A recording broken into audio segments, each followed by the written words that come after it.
Hello everyone, जय श्री श्याम। आज से हम कक्षा 10 की राजस्थान का इतिहास एवं संस्कृति बुक को स्टार्ट करेंगे। तो चलिए, इसका फर्स्ट ही चैप्टर है राजस्थान का इतिहास एक परिचय। इसको पढ़ते हैं।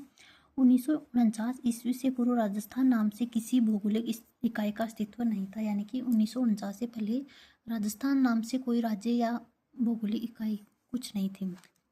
ऐसा माना जाता है कि 1800 ईस्वी में सर्वप्रथम जॉर्ज थॉमस ने इस भूभाग के लिए राजपूताना शब्द का प्रयोग किया था। तो सबसे पहले जो हमारा राजस्थान है इसके लिए राजपूताना शब्द का प्रयोग किसने किया था? जॉर्ज थॉमस ने किया था। अब इसको हम कैसे याद करेंगे, मतलब ट्रिक से, कि कंफ्यूज ना हो। तो इसको हम देखना, राजपूताना यानी कि पहले राजपूतों का राज था और अब राजपूत नहीं रहे, मतलब राजपूत जा चुके हैं। तो राजपूताना मतलब राजपूत जा चुके हैं, जा से जॉर्ज थॉमस। तो इसका हो गया राजपूताना शब्द का प्रयोग सबसे पहले किसने किया था? जॉर्ज थॉमस ने। क्योंकि आगे बढ़ेंगे तब पता चलेगा कि ये चीज़ें मिक्स हो जाती है, इसलिए ये ट्रिकली हम याद कर लेंगे, थोड़ा सा हिंट लेके, तो हम उसको भूलेंगे नहीं। इसके बाद 1829 ईस्वी में annuls and antiquities of Rajasthan के लेखक कर्नल जेम्स टोड ने इस पुस्तक में इस प्रदेश का नाम राजस्थान या राजस्थान लिखा था। इसके बाद में आता है colonel James Tod. Colonel James Tod को घोड़े वाले बाबा भी कहते हैं। तो यहाँ से क्वेश्चन बन सकता है, कर्नल जेम्स टोड की पुस्तक का नाम क्या था? तो इनकी पुस्तक का नाम था annuls and antiquities of Rajasthan. Annuls and antiquities of Rajasthan. और उन्होंने इस पुस्तक में राजस्थान का नाम क्या दिया था? तो राजस्थान या राजस्थान। अब हमें राजपूताना का पता है कि जॉर्ज थॉमस, राजपूतों का राज जा चुका है तो जॉर्ज थॉमस। अगर ये याद है तो इसमें हम कंफ्यूज नहीं होंगे, वरना राजपूतों को हम टोड कर देंगे, क्योंकि एग्जाम में फिर ऐसे ही होता है। तो कर्नल जेम्स टोड ने क्या नाम पुस्तक में नाम दिया था? राजस्थान या राजस्थान। और जॉर्ज थॉमस ने दिया था राजपूताना। ये याद रखना है। स्वतंत्रता के बाद जब इस प्रदेश की विभिन्न रियासतों का एकीकरण हुआ तो 30 मार्च 1949 ईस्वी को सर्वसम्मति से इसका नाम राजस्थान रखा गया। इसका मतलब हमारे राज्य का राजस्थान कब रखा गया? 30 मार्च 1949 को। एकीकरण जब समाप्त हुआ था उस टाइम, एकीकरण के टाइम। अब 30 मार्च को क्या राजस्थान दिवस मनाया जाता है? 30 मार्च को क्या मनाया जाता है? राजस्थान दिवस, क्योंकि 30 मार्च को ही हमारे राज्य का नाम राजस्थान पड़ा था। अब आता है प्राचीन साहित्य और अभिलेखों में वर्तमान राजस्थान के विभिन्न क्षेत्रों के विभिन्न नाम मिलते हैं।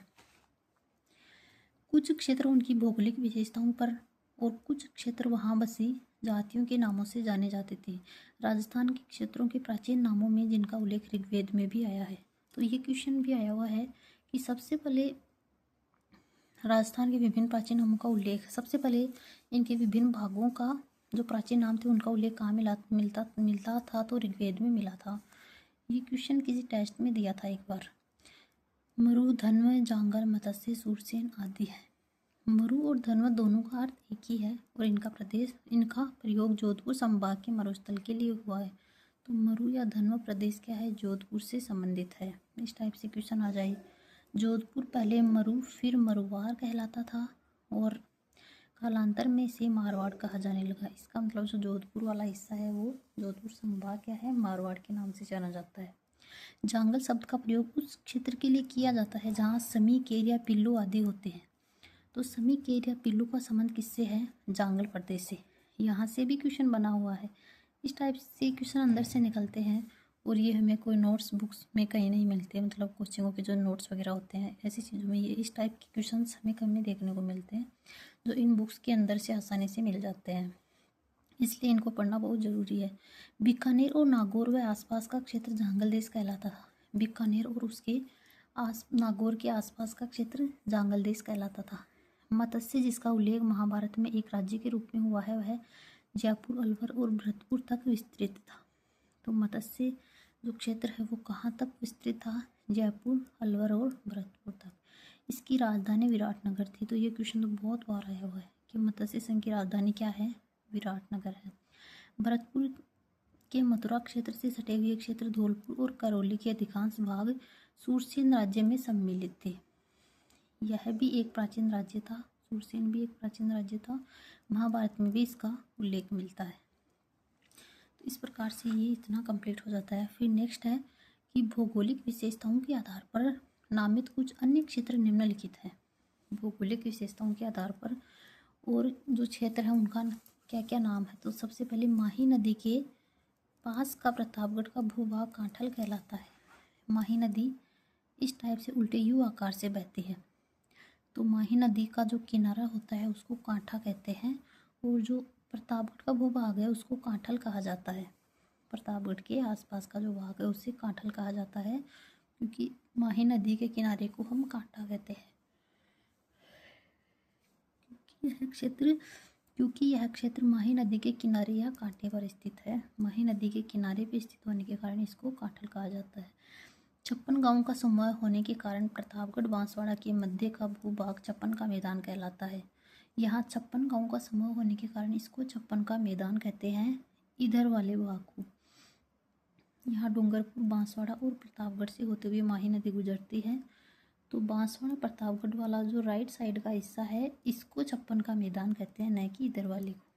तो ये छोटी छोटी चीज़ें ध्यान रखना, क्योंकि इस टाइप से क्वेश्चन आ जाते हैं और हम कंफ्यूज हो जाते हैं।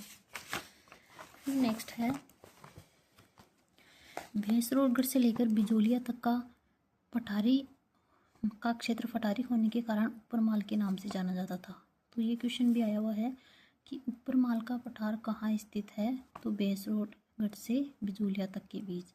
भैंसरोडगढ़ कहाँ पड़ता है, चित्तौड़गढ़ में पड़ता है, और बिजोलिया भीलवाड़ा में पड़ता है। अब नेक्स्ट है उदयपुर के आसपास का प्रदेश पहाड़ियों की दिखता के कारण गिरवा कहलाता था। तो ये क्वेश्चन भी आया हुआ है कि गिरवा की पहाड़ियाँ कहाँ स्थित है।